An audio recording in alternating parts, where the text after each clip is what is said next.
yang mau kamu bahas. Bukan aku yang ngebahas, Kak, tapi kita yang ngebahas Iya, sama-sama. Dan itu memang penting sekali sih untuk aku juga untuk mengetahui apa itu kanker prostat. Iya, karena itu sangat menyeramkan sekali ya, Kak ya, dan harus dihindari sejak dini. Nah, dokter, kita di samping kita sudah ada dokter pakarnya mengenai hal ini, yaitu Dokter Agus Rizal, spesialis urologi konsultan PhD. Selamat datang, dokter. Nah, Dok, apa kabar? Ini kita mau tanya nih, Dok. Nah, pria usia di atas 50 tahun itu rawan terkena gangguan prostat. Fakta atau mitos, Dok? Itu fakta. Fakta, di atas 50 tahun ya, Dok? Ya, Oh. jadi tapi faktanya adalah 50 tahun itu memang insiden ketemunya suatu gangguan prostat itu di atas 50 tahun, terutama kalau itu kanker. Ya. Tapi bukan berarti bahwa yang di bawah 50 tahun itu tidak terkena gangguan prostat. Tapi biasanya bukan kanker. Misalnya seperti karena gangguan prostat itu macam-macam. Ada peradangan atau infeksi, kemudian yang kedua bisa pembesaran prostat yang jinak, yang ketiga baru itu suatu kanker prostat. Oh, baik. Ini ada lagi nih, Dok, katanya obesitas dapat menyebabkan gangguan prostat. Ini fakta atau mitos?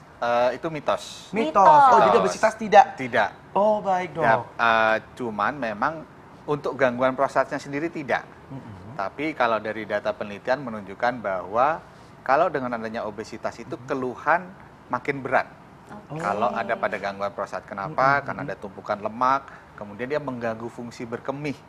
Jadi bukan prostatnya yang terganggu, cuman memang fungsi berkemihnya nanti yang bergantung. Baik, kalau kegemukan gitu ya, Iya, Dok ya. betul. Baik, Dok.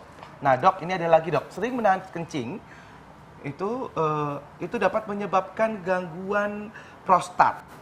Itu fakta atau mitos, Dok? Nah, kalau itu mitos juga. Mitos juga. Mitos juga. Oh. Karena Jadi menahan kencing nggak tentu akan Tidak. mengganggu prostat ya, Dok? tidak, karena seperti tadi gambar tadi bentuknya bahwa di atas kandung kencing, di sini prostat, nggak ada hubungannya dia.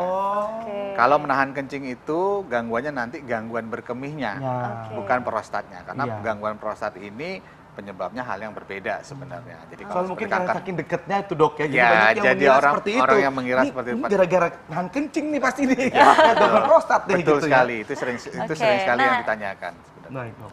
Oke, baik, Dok. Ini ada lagi nih, Dok. Banyak orang yang menanyakan, katanya kanker prostat itu dipengaruhi oleh faktor keturunan. Ini fakta atau mitos? Ini fakta, sebenarnya sama seperti kanker yang lain bahwa memang ada sebagian dari kanker prostat itu bersifat herediter, jadi turun. Sehingga rekomendasi kita adalah kalau misalnya ada keluarga yang sedarah, misalnya ayah, kakek, saudara laki-laki yang sudah menderita kanker prostat, keturunannya harus kita deteksi lebih dini. Karena kecenderungannya bisa 2 kali lipat risikonya kalau dia memiliki saudara yang berhubungan darah untuk pada kanker prostat. Iya, tapi Kak Indra jangan lupa, itu bukan hanya berlaku untuk kanker prostat saja ya, Dok ya. Betul. Semuanya kanker, kalau misalnya keluarga kita darah langsung itu ada yang kanker, lebih baik diperiksakan sejak Betul, dini. itu memang rekomendasinya kalau di kanker prostat, jadi biasanya kita screening di usia 50 tahun. Kalau ada keluarga yang memiliki riwayat kanker prostat yang sedarah, kita sarankan dari usia lebih muda, sekitar 45 tahun, kita sudah bisa screening untuk kanker Baik, prostat. Dok. Nah, ini ada lagi, Dok. Infeksi bakteri pada alat vital itu dapat menyebabkan gangguan prostat. Fakta atau mitos itu, Dok? Itu fakta, Oke. tapi gangguan prostat yang infeksi. Oh, gitu. Jadi bukan kanker. Bukan kanker, Bukan ya. kanker. Jadi faktanya kalau gangguan prostatnya itu peradangan atau infeksi itu memang berkaitan karena letaknya itu berdekatan, jadi kuman itu bisa berpindah atau bisa menyebabkan infeksi di sekitar jadi satu rangkaian. Kalau dilihat tadi gambar bentuk anatominya merupakan satu kesatuan, sehingga kalau ada infeksi di satu tempat tersebut bisa juga menyebabkan gangguan prostat yang peradangan. Baik, Oke. Dok. Oke, nah dokter, kita masih punya beberapa pertanyaan lagi, tapi kita harus lanjutkan setelah jeda berikut ini. Ya itu dia para pesohor-pesohor kita ya, yang dari luar negeri maupun juga dalam negeri yang memang terkena kanker prostat, seperti itu. Itu berbahaya sekali sehingga kita harus mendeteksi sedini mungkin ya, Gitu Dok ya, Dok ya. Sekali. Kalau bisa dideteksi sedini mungkin bisa diatasi gitu, Dok, disembuhkan gitu, Dok. Jadi memang seperti prinsip kanker lainnya, kalau kita stadium dini, stadium awal, itu kita punya angka harapan hidup jauh lebih tinggi dan sebenarnya cukup bagus untuk kanker prostat dibandingkan kanker-kanker yang lainnya. Sehingga kalau bisa kita lakukan tindakan lebih dini, nah memang sebenarnya kanker prostat ini nomor 1 di dunia untuk kanker pada laki-laki. Wow. Sedangkan di Indonesia ini sudah masuk 5 besar untuk terjadi kanker yang pada laki-laki. Oke, Oke. baik dok. Ya. Ya, jadi dok, ini ada gangguan prostat dapat disebabkan karena perubahan hormon terkait dengan penuaan. Ini fakta atau mitos, dok? Kita belum punya data secara lengkap. Ini diperkirakan bahwa memang karena gangguan hormonal, tapi ternyata kalau dari data yang terakhir juga tidak ada perbedaan. Berarti Pada yang ini- kanker prostat ataupun tidak, kadar hormon laki-lakinya pun karena laki-laki hormon testosteronnya pun tetap sama seperti Oke. itulah. Jadi tidak ada perbedaan sehingga Jadi mitos ini ya, masih ini masih kita bilang masih mitos lah saat ini karena kita belum tahu data yang detail. Baik. Ya dok, ini berikutnya nih dok. Ini konsumsi tomat itu Ya. dapat menjaga gangguan prostat dok. Fakta atau mitos? Ini fakta, Oke. tapi bukan sekedar tomat. Oke. Jadi memang tomat ini dimulai dari satu penelitian kecil di suatu daerah di Italia Ya. bahwa menunjukkan ternyata pada orang-orang yang sering makan tomat di sana itu kok angka insiden kanker prostatnya sedikit. Ya. Nah, kalau kita bicara lebih luas, tomat ini termasuk buah-buahan yang banyak mengandung antioksidan. Sehingga tidak hanya tomat yang bisa mengurangi risiko terjadi kanker prostat, tapi juga sayur-sayuran yang lain, buah-buahan lain, terutama yang mengandung antioksidan. Dan di Asia sendiri sebenarnya pola makannya cukup banyak dengan sayur-sayuran dan buah-buahan seperti itu. Baik dok. Nah ini Oke. kalau misalnya gejalanya seperti apa sih dok? Ini kalau Betul. misalnya kayak sering-sering kencing gitu, Ya. itu apakah Jadi- itu ini biar pada para pria ini aware ya gitu Betul maksudnya sekali. apakah itu sebuah gejala juga Ya. prostat gitu? Dok? Jadi kalau stadium yang sangat awal Ya. atau yang sangat dini Ya. itu malah tidak ada gejala.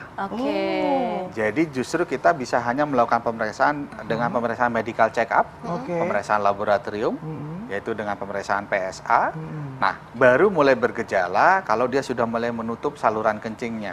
Baru nanti kencingnya mulai terganggu, Oh. sering kencing, bangun terkencing pada malam hari. Nah, itu sudah stadiumnya yang mulai sedikit lebih lanjut. Dan yang stadium lebih lanjut lagi, kadang-kadang kadang-kadang penderita ini tidak mengeluhkan kencingnya, tapi nyeri-nyeri tulang. Oh. Jadi ada juga yang datang dengan nyeri tulang, malah sudah terjadi, mohon maaf, ada kelumpuhan karena terjadi patah tulang yang patologis. Setelah baru kita periksa, check up, ternyata itu sudah kanker prostat yang stadium lanjut. Wow. Nah ini Jadi- kalau ini katanya dok terlalu sering konsumsi daging merah itu dapat memicu kanker prostat dok. Itu fakta atau mitos tuh dok? Itu masih mitos. Mitos. Karena ini mungkin diperkirakan karena insiden kanker prostat itu di negara maju yang konsumsi dagingnya cukup tinggi. Iya. Ini belum bisa kita pastikan karena sangat banyak jenis daging, ada daging ya berbagai macam dari hewan yang mana, kemudian bisa juga berkaitan dengan lemak sehingga sampai saat ini belum bisa dibuktikan dan malah justru membahayakan karena terutama pada pasien-pasien yang sudah terkena kanker prostat malah sering sekali dilarang untuk makan daging merah. Begitu. Apa jadinya Iya. pasien ini menjadi malnutrisi sehingga kita tidak bisa memberikan pengobatan yang baik. Wow. Sehingga tetap prinsip sebenarnya yang paling baik adalah makan sehat. Jadi artinya komposisinya bagus.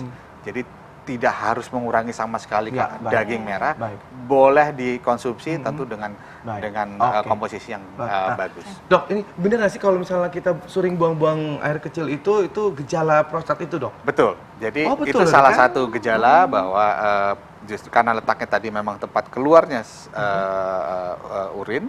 Jadi kalau memang ada pembengkakan atau memang karena ada kanker, kemudian ada peradangan, itu mengiritasi daerah tersebut atau menyumbat daerah tersebut sehingga menimbulkan jadi sering kencing. Oh, nah itu apa bedanya tuh kalau misalnya dengan kita screening karena hal yang biasa gitu dengan yang lain gitu, Ya. dengan yang prostat itu? Betul, tentu nanti dokter kita akan memeriksa secara lengkap, jadi pemeriksaan fisik, kemudian pemeriksaan laboratorium darah. Nah, yang ya kita pemeriksaan alat dengan ultrasonografi, kita bisa melihat dan kemudian kita bisa mendiagnosis nantinya bahwa itu suatu hanya peradangan prostat, pembengkakan prostat jinak, atau suatu kanker prostat. Oke, nah nih dok, jadi dok sebenarnya kan kanker prostat ini sangat berbahaya kan dok. Betul. Jadi ada nggak sih cara kita supaya kita mampu mencegah kanker ini di usia dini, di usia muda tentunya? Betul. Bagaimana caranya dok? Kita menggunakan prinsip yang sudah dikembangkan oleh Kementerian Kesehatan, yaitu cerdik, ya. Jadi kemudian itu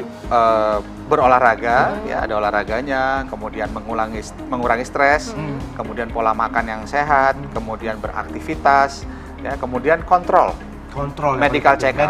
Medical check up sudah mulai, dan medical check up itu bisa mendeteksi semua jenis penyakit secara dini, ya, sehingga bahwa apa yang kita bisa berikan penataan selanjutnya itu akan jauh lebih baik bagi pasien. Oke, baik. Dok, terima kasih banyak dok, informasinya luar biasa sekali ya. Nah itu dia Kak Indra, berarti kita harus menjalankan pola hidup sehat dan tentunya setiap hari jangan lupa saksikan Ayo Hidup Sehat supaya tetap sehat dan terhindar dari segala penyakit. Nah dokter, Kak Indra sudah tidak terasa nih 60 menit kita menemani pemirsa di rumah. Sudah saatnya kita untuk pamit undur diri. Jangan lupa saksikan Ayo Hidup Sehat setiap hari Senin sampai Jumat jam 1 sampai jam 2 siang hanya di TV One. Ya, jangan lupa pokoknya saksikan terus Ayo Hidup Sehat bersama saya Indra Bekti Dan saya Dr. Teguh Anissa, Indonesia, Ayo Hidup Sehat.